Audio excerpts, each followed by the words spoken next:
Hello! Magandang araw po sa inyong lahat. So, ang ating topic ngayon ay gawin mo ito sa partner mo para ah, marinig mo ang napakagandang boses o ungol niya. Yan ang ating topic for today's video. Pero bago natin umpisahan, pakisubscribe po ang ating channel at pakipindot ang ating tiny notification bell para ma-update po kayong pag meron tayong mga bagong videos na i-upload. Disclaimer mga parikoy at mga marikoy, ang video ito ay para lamang po sa may bukas ang kaisipan at may malawak na pang unawa. Disclaimer, lagi akong nagdi-disclaimer mga idol. para aware kayo bago nyo ipagpatuloy. Ayan. Kaya kung ikaw ay hindi open-minded, pag-skip na lamang po at mamili ng mga videos po na nararapat po para sa iyo. Okay? So, ano nga ba itong sinasabi ko na gawin mo ito sa kanya? Alam mo itong bagay na ito, idol, isang posisyon ito na maaaring magugustuhan niya or maaaring hindi, or maaaring may enjoy niya or maaaring hindi.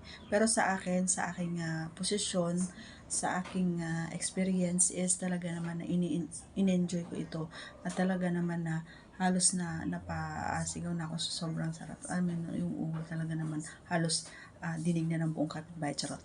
hindi, joke lang. Siyempre, kailangan mo pa rin ipitin yung pag-ungol mo, no? So, kailangan pa rin natin ng simple, ayan, para hindi marinig ng kapitbahay. Charot. Yun. So, ano nga ba ito yung sinasabi ko, idol? Mahirap itong gawin, ano? Mahirap itong gawin sa part ng babae. Ayan. Sa part ng babae, mahirap ito. Pero, kapag sa umpisa mahirap, pero kapag nga naipasok mo na yun si Junjun doon sa Pechay at naglabas-masok na, ay talaga naman na wala ka nang maririnig sa partner mo kundi masarap, ang galing mo, ganun na yung maririnig mo sa kanya. Wala ka nang maririnig na reklamo, kundi yung malambing at matamis na ungol na lamang niya ang maririnig mo. Ito ay yung posisyon na ilagay mo yung halimbawa siya yung nakahiga, no, sa kama or kahit sa sofa, ganyan. Ilagay mo yung dalawang binti niya sa balikat mo. Yan. Itong bagay na ito ay medyo mahirap, no, lalong-lalo na sa mga nasa edad 40s. Ayan. So, ginagawa lamang ito ng may mga flexible, yung mga buto-buto, yung katawan, yung flexible, yung malakas pa, yung walang rayuma, ganyan.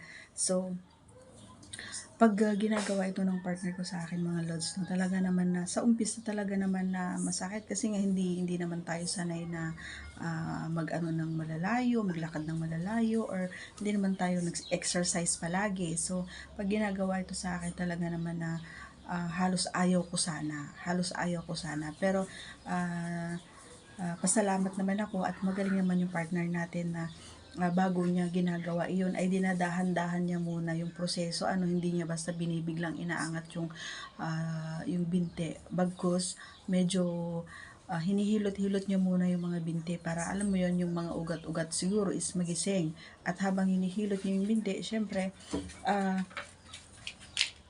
naandun yung pahapyaw-hapyaw niyang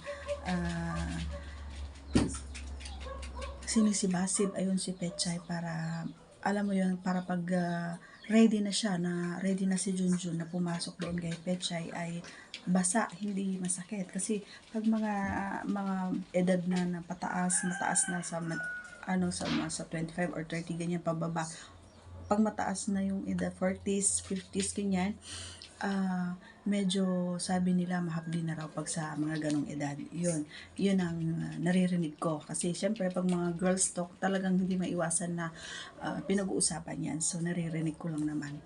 Pero totoo yun. Mula nung naabot ko yung ganitong edad, totoo yung sinasabi nila na hindi na siya ganun kasigla dati. Alam mo yung pagiging wet agad, hindi na siya ganoon. So kailangan kailangan flexible talaga yung partner mo na gawin ito. Pero alam mo, talaga naman na maisisiguro ko sa'yo, pare ko, na kapag ginawa mo ito sa kanya is may enjoy niya.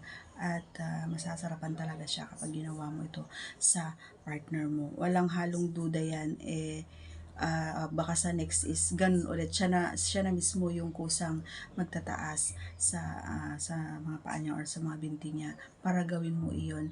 Lalong-lalo na kapag yung ganitong posisyon kasi pare ko is para sa mga hindi pinagpala na katulad ni Junjun. Pag maliit, ayan, short ang Junjun. So, yan, maganda rin yan para mas ramdam ni Maricoy ang Junjun mo, hindi siya mabibitin. Yun ang ating uh, sisigurado ko na napakagandang posisyon yun para sa iyo, pare koy.